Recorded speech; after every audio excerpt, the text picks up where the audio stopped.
Nagtungo rin si Pangulong Ferdinand R. Marcos Jr. sa isa pang barangay sa Kalumpit, Bulacan na ilang linggo nang nagtitiis sa baha. Dito inihayag din ng Pangulo ang pagkadismaya sa flood control program. Yan ang ulat ni J.M. Pineda. Ilang linggong nagtiis sa baha ang Kalumpit, Bulacan matapos ulanin at sabayan pa ng high tide. Lubog ang lahat ng barangay sa bayan at maraming mga residente ang apektado. Isa sa mga napuruan ang Barangay Frances na umapaw ang katabing ilog dahil sa high tide at tuloy-tuloy na ulan. Noong nakaraang linggo lang umano nang humupa ang baha sa kanilang mga purok. Ayon sa barangay chairman ng Barangay Frances, nasa higit 2,000 mga pamilya ang naapektuhan ng malaki ang pagbaha. Kasi po, siyempre po maano po yung kabuhayan. Yung iba, nagtatrabaho man, hindi makapagtrabaho dahil walang means of transportation. Yung iba namang mga tricycle boy, natural, hindi rin makakapamasada. Yun po yung isang malaking epekto. Umaasa na lang kami sa bigay ng gobyerno, ng mga private sector na nagbibigay sa amin.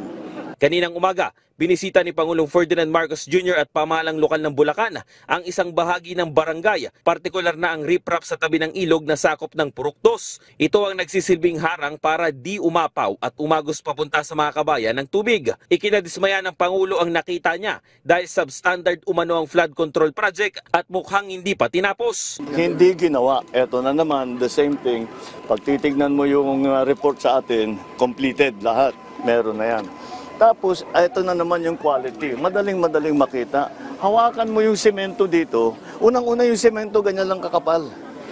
Eh, dapat 18 centimeters. 18 cm, mga 8 inches, parang kalsada. Dapat ganyan kakapal. Ganyan lang ang nandyan. Pag subukan nyo mamaya, hawakan na nyo, sa kamay, kayang durugin. Malabnaw yung semento. Mukha rin umano itong tinipid sa ginamit na semento, kaya lubhang delikado. Kabilang pa sa pinuna ng Pangulo ang hindi rin paggawa ng mga kontraktor ng desiltation o dredging. Dapat doon na naman sa kontrata, may desiltation, dredging, completed. Tignan naman ninyo, paano magiging completed yan? Tignan ninyo. May isla sa gitna. Tinutubuan na ng damo na napaka... Masukal na yan, yun.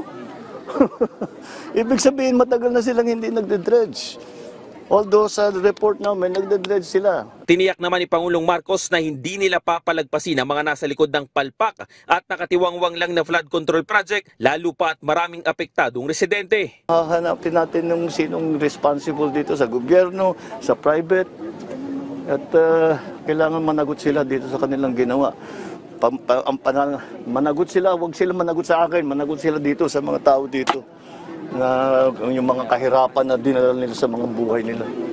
Umaasa naman ngayon ang mga residente ng Barangay Frances na may sasaayos na ang flood control project sa kanilang lugar at maiwasan na ang malakihang pagbaha.